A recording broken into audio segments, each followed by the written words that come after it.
Whether you're looking for answers to specific life questions or simply hoping to become the best version of you possible, welcome to the Mental Breakdown and Psychreg podcast, where we offer insight, information, and strategies based upon research and years of practice as psychologists. So sit back, have a listen, and get connected with our hosts, Dr. Berney Wilkinson and Dr. Richard Marshall.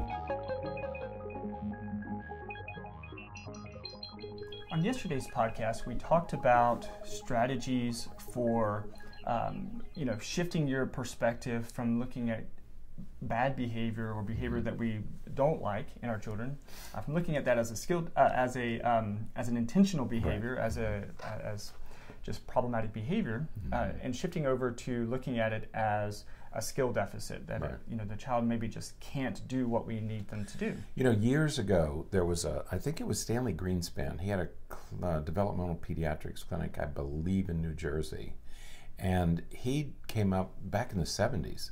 No comments from. No, here we go. I didn't say anything. You can't inhibit. And he came up with this concept of, he called involuntary deviance, and he applied it to children with chronic medical conditions. Right. And that because they had chronic medical conditions, or ADHD or some other condition like that, that they were doing things that we didn't want them to do, let's say misbehaving, but it wasn't voluntary misbehaving. It was involuntary deviance. They were deviating, but they weren't doing it intentionally. Okay, and that's where this whole concept got started, of involuntary deviance. But we see that, but the same thing applies to typically developing children. Right. The same idea is that they're not, there's a greater likelihood that they're not doing these things to make you angry or to be disobedient. They don't have that purpose. There may be a purpose, but that's not the purpose. So rather than seeing misbehavior as defiance, we urge parents to see it as involuntary deviance because they don't have the skill, they don't have the ability to do it, or they don't have the skill to do it. Right. And at the end of yesterday's podcast, you kind of mentioned the collaborative problem-solving model that Ross Greene talks about and promotes, and that we share that perspective. And today we're pulling some information from an article written by John Lasser, Dr. John Lasser, entitled Alternatives to Punishment and Rewards, where he talks about not just some of Ross Greene's ideas, the collaborative approach, but also some information presented in the past by Dr. Alfie Cohen, who is another sort of pioneer in the area of adjusting the way in which we work with our kids and think about parenting. Right.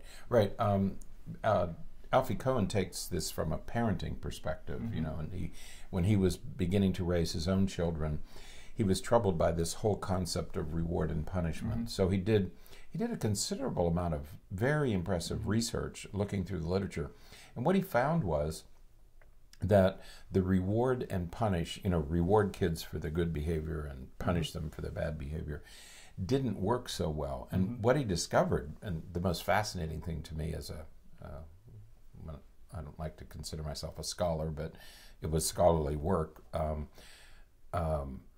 or the work of a scholar. I don't want to give myself credit. You certainly don't want to give me credit. So. I'm just sitting here listening to you. Yeah, I know what that look means. What Cohen did is he went into the literature, and what he found was that there were many studies that were analyzed the effectiveness of rewards, or that analyzed the effectiveness of punishment, and found that they weren't effective at all. Right.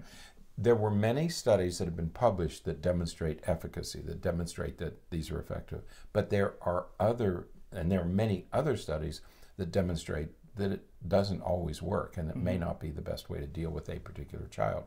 And he's particularly troubled by the concept of rewards, rewarding children. He said that's just another form of external control, and that's not what we want. That's not, ultimately your goal is to create children who are able to solve their own problems and make their own decisions.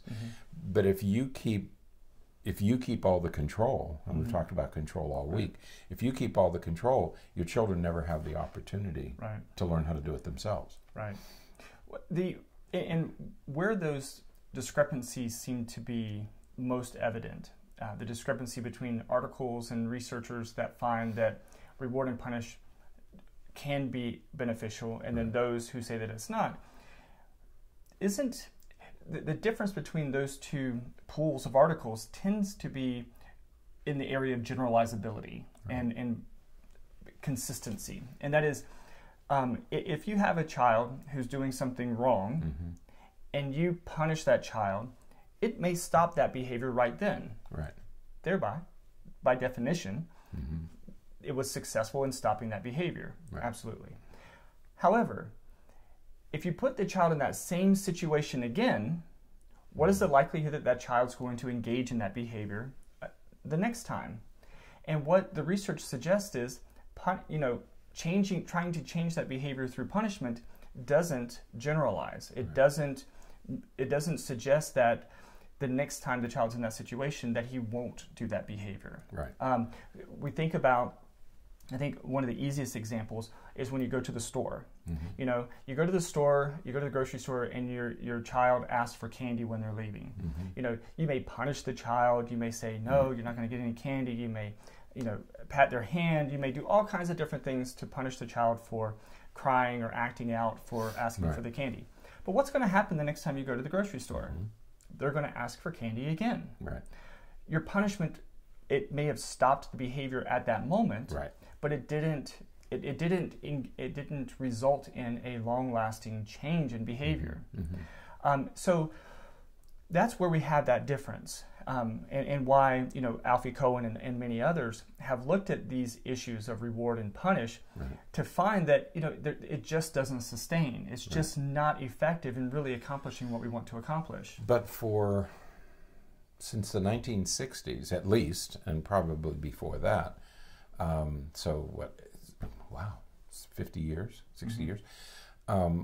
We have grown up, everybody has grown up on this idea that you reward good behavior and you punish children for, you don't punish bad behavior, you punish children for having bad behavior. And it just isn't very effective. It should be, it's intuitively appealing that, well, if I get punished, I'm not going to ever do that again. That's not how it works. Because we tend to punish kids repeatedly for the same offense. Yesterday we mentioned that 2 or 3 skill deficits account for 80% of bad behavior.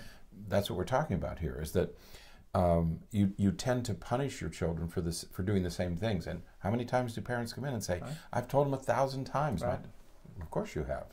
That's how this whole thing works, because reward and punish are not effective. But when you suggest to parents and teachers that it's not effective and there are better, they say, well, what else can I do? And the problem is we just don't talk enough about what the alternative, there are many alternatives to reward and punish. We just don't teach them as much as we teach reward and punish. And one of the reasons why people don't teach this very often is because people want that immediate fix. I mean, parents want, you want to be able to do something at the time that your child is crying and asking for that candy. You want to be able to do something right then that's going to make that behavior stop. That's punishment. But what we're talking about is, if you want long-lasting change, if you want your child to engage in appropriate behavior because the child knows what appropriate behavior is and knows how they're supposed to act in different situations, as opposed to just avoiding a punishment, then we have to teach them what behavior to do. It's if what you're after is immediate, if you want a toolkit of immediate techniques that end a behavior immediately, it doesn't end it everywhere, as you said. It may not end it in another setting. But if you want this ability to have these weapons, whether they're things you can say or threats you can make, or a switch or a wooden spoon or some implement or your hand, to get immediate obedience, if that's your goal, then these things, you might want to use these things. But if your goal is to teach your child how to self-regulate and how to solve his own problems and how to keep herself under control in all settings, There are other techniques. They take longer, granted. It's not an immediate solution. They take longer, but they work better, and they become permanent. They become a part of the child's life, whether you're there or not. You know, it takes longer, but it teaches the child how to take care, how to manage their own behavior. Yeah, and you know, there may be times, we may be able to identify times if we really kind of stretch things where you need that immediate reaction, that immediate stopping of a behavior. Sure, that may happen. But the vast majority of what you're dealing with your child does not require that. And instead, we can shift to a different approach to managing this. And the approach is teaching. You know, what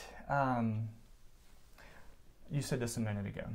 I keep telling them, I've told them 1,000 times not to do that. But how many times do we tell them what to do? What to do instead. We don't really spend as much time. We tell them, don't climb on the chair. Don't play with that. Don't go into that room. Instead, we need to teach them what they should be doing. You know, sometimes, especially with little ones, they just need some direction. They need to know what their options are because, man, whatever it is that they're wanting in that room or up on the counter is really attractive, and they really want that. And so we have to pull their attention to something else and give them something else to do, as opposed to just telling them what not to do. And this is particularly useful with young children. And when you get with teenagers, you say, don't eat in your room. Okay, you don't want, because in Florida and many other places around the country, if you get crumbs and food, you're going to attract insects and rodents and things. So everybody said, don't eat in your room. Is there another skill that you can teach? You know, and so there are challenges like that. Okay, but I'm convinced that if a parent is really interested in teaching a child alternatives, if you have the patience, and Dr. Lasser talks about that, you have to have patience because it takes longer, and you have to be patient, and you have to know that children will slip once in a while, that they'll forget, or they'll slip, or they'll say, I'm too tired, I don't care, and so they will slip once in a while. What you have to ask yourself is, do you want to punish your child so severely that you damage your relationship? Is it worth it? You know, and that's what you always have to ask yourself. Is it worth it to run the risk of damaging our relationship? Yes, you have to have boundaries. But there are so many other ways to accomplish these goals. And that's what we're urging you to do, is consider the alternatives. If you can't think of any, give us a call. We have many ways to do this. But don't resort to punishment. It really isn't the kind of defiance that we typically think about. And the reward and punish systems, rewards don't work any better than punishments. Alfie Cohen said one time, rewards and punishments are two sides of the same coin, and neither side buys you very much. And I think he's absolutely right. It's just not the way to raise children. If you want to train a dog, use reward and punish. You want to train a horse? But if you want to train children, if you want to raise humans, one of the books he mentions is Raising Human Beings. If you're raising human beings, there are other alternatives that you can use. Yeah, absolutely. And so, you know, this may necessitate the support or the help or the assistance of a professional. It may be difficult for you to identify what skill your child is lacking or what you need to do. And you know, there's a good portion of you, I would presume, listening to this, that have teenagers.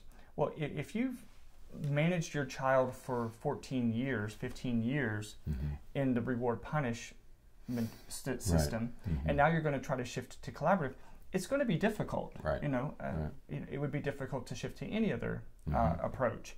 It doesn't mean that you shouldn't shift. It just means that it's going to be a little bit more difficult. Those of you who have little ones, toddlers, really young children, it's going to be a little bit easier because you're still working with a very moldable type of situation. So depending on the age of your child, depending on what the behavior is that you're thinking about, depending on a lot of different things, these skills may be more or less difficult to teach. But again, if you need help, get some help. Talk to somebody, talk to a child or parenting specialist there are some great resources online from Ross Greene. Alfie Cohen's books are really good. One of them is Punished by Rewards. Some really good books there that talk about this very thing. And yesterday we talked a little bit about collaborative problem solving. That's Ross Greene's. Yeah, one of the ways to do this is to bring your child into the solution. You don't have to generate all the solutions. Right. You can bring your child, because now the child has an investment. So when they fall short, they're falling short of accomplishing their goal. Right. And they have to have some investment here. And that's what you want. You want them to be invested in this, because you want to give up external control. That's what Cohen doesn't like about rewards or punishments. They're both external. Somebody else has to do it. Whereas what your goal is to get the child to do it. Right. So that's one of the ways. This is not a plug or an ad, but you and I have written this book. We're in the process of revising it right now. It is an ad, a plug and an ad. It's our book. They can buy it.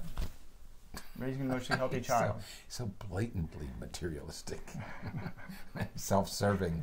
What else? There's a link in the show notes. So you can take it right to Amazon. You can get it. No, but when we talk about We Can Help, we've written this book where we talk about behavior and attention and love, those three ideas.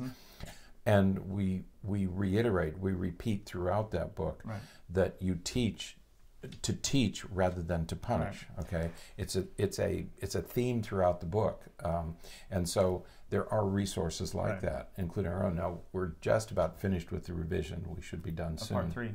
Part 3. So you can go to Amazon. We're not going to get it's not expensive. No, it's not expensive. And you can buy the pieces that you want, and so there are resources out there.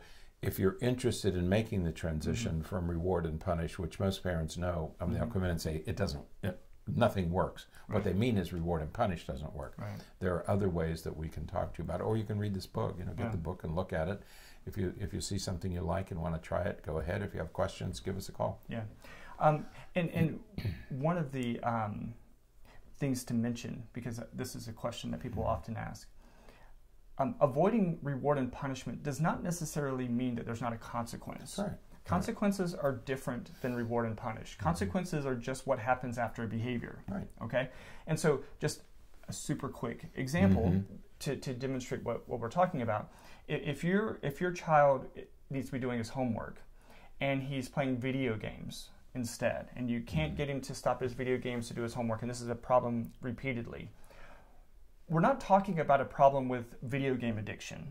We may be just talking about a problem with transitioning, all right? So you can sit down with your child and you can say, buddy, obviously we fight every night when you have to stop your video games to come to do homework, right? Right. Why are we having this problem? We've done this hundreds of times. Almost every time the kid says, well, it's just hard for me to stop playing my video game to go do homework because I don't want to do homework. Okay, that's fine. Sensible. That's a reasonable decision. What would you rather do, homework or play a video game? Who wouldn't? So then if that's going to be a difficulty for you, how can we fix this problem? Again, 9 times out of 10, the kid will either say, well, I probably should do my homework before I start playing video games. There's your solution. Get my homework finished first, then I can play video games as long as I want.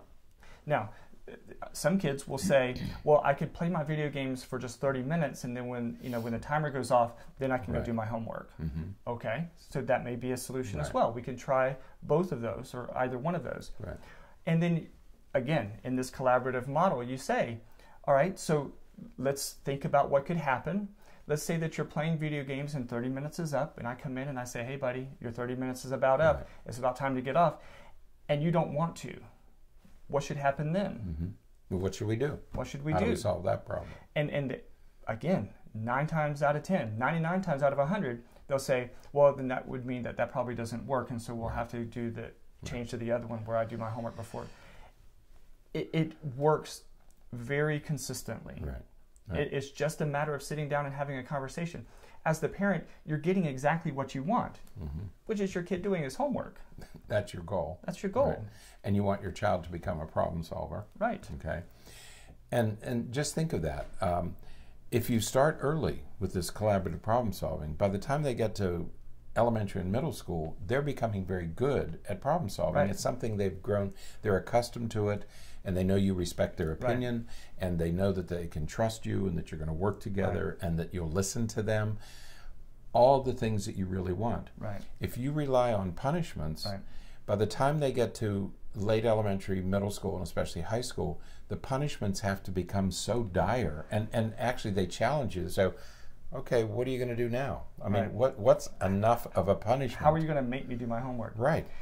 Well, and you know, as you were saying, if you start this in first, second, third grade, right. by the time they get in high school, this is automatic.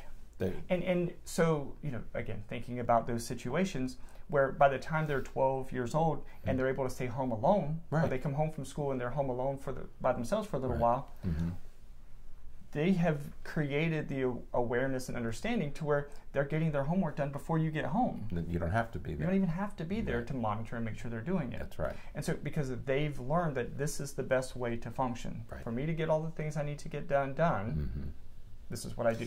And what do we always talk about? We talk about practice, right? When we say it takes time, you have to start early and they have to practice. This is a skill. It's like an athletic skill. If you want them to get good at it, it takes time. A 4-year-old, a 5-year-old, a 7-year-old can do those things, but they're better. The more they do it, the better they're going to be. Right. And it's the same with this. If you want them to be problem solvers, you have to give them the opportunity to practice problem solving. Absolutely. Are they going to fall short? Yes. Are they going to forget? Yes. But practice and practice and practice over time, and they will get good at it. Absolutely. Okay. So, all right, that is it then for today. Teach, don't punish. All right. Tomorrow's podcast is going to be the last individual interview from our trip to the Philippines. To the Philippines. You're going to hear some new intro music. We're hoping that you'll hear some new intro music and some new some new graphics and stuff for those of you watching on YouTube. Love to hear what you think about it. We're going to start applying the new music and graphics and stuff. Love the graphics. Starting next week. So let us know what you think. We'd love to hear from you if you like it, and if it's a little bit easier getting into the podcast when you're listening to that. So constantly evolving, constantly improving. Always. So, all right. Good thing we're young because we have a lot to do. That's right. Always so much to do. Until next time, stay happy, stay healthy, and forget to be afraid. Thanks for sharing this episode of the Mental Breakdown and Psychreg podcast. Be sure to check out the show notes for links to follow us on Twitter and subscribe to our YouTube channel, where you will find all of our previous podcasts and much more. We would be honored if you would become a patron through patron.com, where any donation you can manage will go to the development and creation of more content. Just visit patreon.com/thementalbreakdown for more information. Thanks again for listening. Have an awesome day, and we look forward to being back in your feed tomorrow morning.